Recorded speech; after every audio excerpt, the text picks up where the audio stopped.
Turning now to the fallout from the humanitarian crisis on the border. While the tens of thousands of mostly Haitian migrants who camped out under the bridge in Del Rio have been moved out, the effects of their presence can still be felt.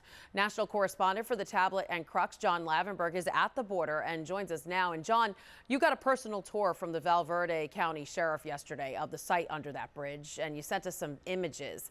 Tell us what we're seeing and what officials told you. That's correct, Christine. I did. And, under the bridge, like you referenced, is completely empty at this point.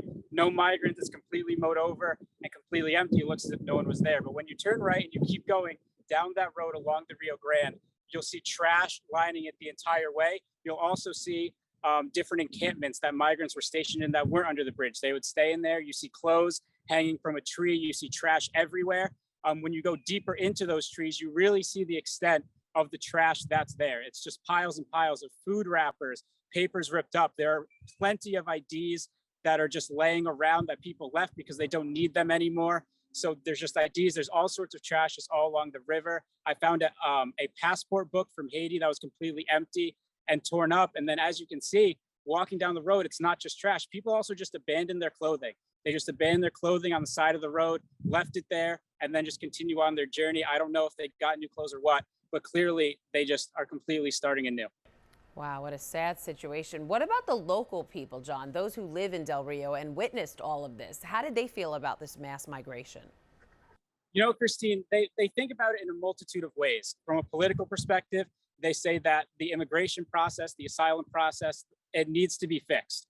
From their local perspective of what they feel, they also say that they feel bad for these migrants and want to help them when they come here. But at the same time, they don't, it's fearful for them. They say it's difficult. It shuts down the bridge for people that do come here legal ways. And it's also, they don't think it's necessarily fair that there are people that are just let in like that when they know so many people that have legal access to come into the country and waited sometimes years and years to get that status themselves.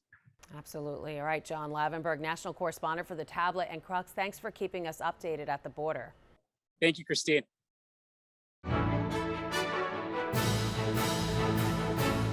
If you're watching Currents News on YouTube, be sure to hit the subscribe button and click on the bell to get updates to all of our newest content, because we are putting your faith in the news.